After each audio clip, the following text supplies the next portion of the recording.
I paid off $18,000 of credit card debt in 6 months, and in this video, I want to tell you exactly how I did it. Now, a lot of people are in credit card debt across the US to the point where about 70% of Americans, if they had a random $500 expense, they wouldn't even be able to pay it. That's real statistics. Even if you make up to $400,000 per year, you're still living paycheck to paycheck. And I say this to illustrate the fact that Americans are in a tough financial situation. If you take on credit card debt, for me, the biggest thing was I felt a lot of shame around it. You shouldn't. When I got into credit card debt, and I'll explain how I got into it in a moment, I felt a lot of hopelessness, which is what millions of Americans feel today. But the reason why I'm making this video isn't only to show you how I got out and tactical ways that I got out of that situation, but it's also to remind you that no matter the situation that you're in, you take one step after another, you will be able to get out of that situation. It just depends how disciplined you are to the process and how much time you give yourself to get out of that process. Not everything happens overnight, but if you're willing to stick with the plan, you will get out of the situation you're in. It might take sacrifices, but it's totally possible. With that said, let's talk about what happened and how I paid off $18,000 of credit card debt in 6 months. I've always been an entrepreneur, and I say that because that is what initially got me in trouble. In college, I had started a few different businesses without really paying attention to my finances. I had felt like the big guy on campus, and because of that, I had spent a lot of money on my credit cards, racking up bills that I really wasn't paying attention to. Got to the point where one day I swiped my credit card getting groceries with a friend, and it declined. And I can't tell you how embarrassing it was to have my friend pay for my groceries that day. I still think about it to this day. When I got home, I called my credit card company. It was American Express. And they told me that I had missed my last payment. As a guy who was always financially responsible, it just didn't feel like me. But because I was not checking my credit statements as much and I was so focused on other things, I had quite frankly just fallen asleep. So after talking to them, I realized how much credit card debt I was in,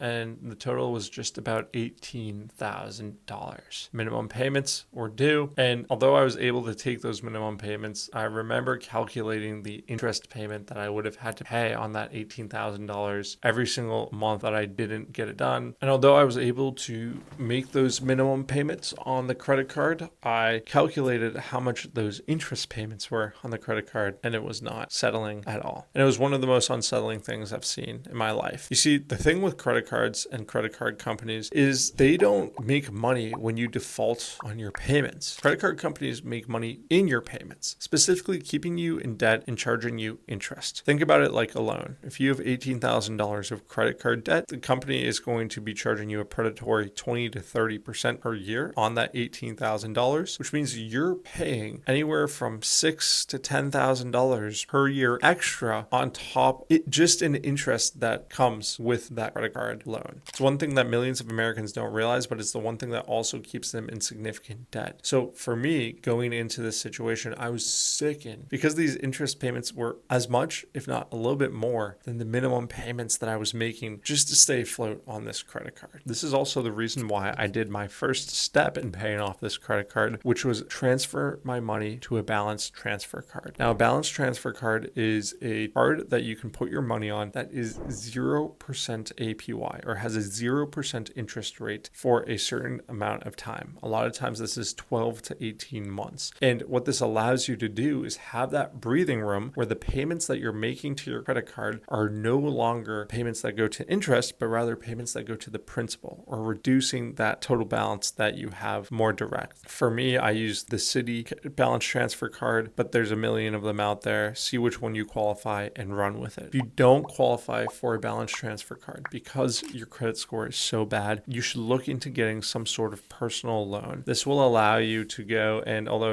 you won't remove your interest rate entirely, it will allow you to pay off your credit card and replace that 20 to 30% interest rate with something that's 5%, 6%, 7%, and it will overall make you in a lot better spot where your debt becomes a lot more attackable. The second thing I did was I realized that all my money had to go towards paying down this credit card. And in order to do that, that, two things needed to happen. One, I needed to set up a budget, and two, all the money that I had put towards investments, I needed to start routing that towards my credit card debt. You see, what happens is a lot of people still invest or still put money into other things that they think will make them money. But what they don't realize, if you look at it as a pure ROI play, you put $100 in the stock market, that's only going to get a 7% return. You already have a 30% credit card interest rate. So why not pay that down? Instead of getting a 7% stock market return, get a 30% credit card return by putting your money there. Not only does it help you sleep at night, but it actually puts more money back in your pocket in the long run because of the opportunity cost. A lot of people confuse that, and they like to spend their money on other things that are more speculative, that they think can go and make them a bunch more money. But the truth of the matter is there's no better place to put your money when you have credit card debt than towards that credit card debt. So that's what I knew, and that's why I started shelling all the money I could to pay down this credit card debt. For me, more specifically, I talk about this on my channel, but I use Rocket Money. It's an app that allows you to set up automated investing, automated saving, and it also sets up budgets for you with alerts so that if you're approaching those budgets, you will be able to get a trigger or an alert that you need to stop spending money. The other thing I did to help me during this time, force myself not to spend money, is transferred my money to certain bank accounts every single month, and I would just have a card that I would use for spending. This card would have a certain balance on it, and once it ran out, well, I was shit out of luck and I couldn't spend money anymore. This forced me to save and be hyper conscious of my savings, which ultimately allowed me to put more money towards my credit cards, and it helped me pay it off in the matter of 6 months. The last thing I did in step 3 is I found ways to make more money. And this is the uncomfortable conversation that not a lot of people like to have when it comes to paying off credit cards. But if you want to pay off your credit card and get out of your terrible situation, you're going to need to pick up a side hustle. It doesn't matter if you're already working 8-hour shifts. I've worked 8-hour shifts at Chick-fil-A. I know how it feels when you get off and you feel so tired like you can't do anything anymore. I know how it feels working 12-hour shifts. But if you want to go and pay off your credit card as quickly as possible, you're going to need to do everything in your power to not only work more, but also work smarter, work with leverage. During this time is when I really started picking up TikTok and starting to find brand deals to get paid from making videos. And I got very lucky. A lot of those videos did well, which is why I was able to pay off credit card debt so quickly. But it still shows you the point where if you want to go and pay off your credit card debt, you're going to need to find a secondary form of income, because your first form of income probably just sustains you right now. If you want to know different methods that I see that are working for people to help them pay off their credit cards, first, TikTok Shop. There's a bunch of different videos on how to do this, but basically brands will give you their products for free, and then you just make videos online selling and trying to get people to buy it. A lot of times, if these products are already pretty good, you're not a sleazy salesperson, and you get a certain percentage of the amount of product that you sell. It's a great first way to do it. Secondly, I would do something in sales. It's very easy to get sales jobs, especially if it's lower base and higher commission. I would just do something with manual labor where you have to go and work a little bit harder. Yeah, it's more of a grind, but a lot of times people aren't willing to get their hands dirty, so they'll pay you a lot more money. In the age of AI, you can always ask Claude, ChatGPT, Gemini for different ideas, but if you're not going to be able to make more money, you're not going to be able to pay off your credit cards. Those are the 3 different ways that I paid off my credit cards so quickly, and at this point in my life, I am about 5 years removed from that situation and now worth $500,000 and have 1.3 million followers on social media. Shows you that one step at a time will get you to the place you need to be, but it's going to be painful and it's going to take time. So with that said, keep up the good fight and let me know in the comment section, how much credit card debt did you pay off and how did this help you?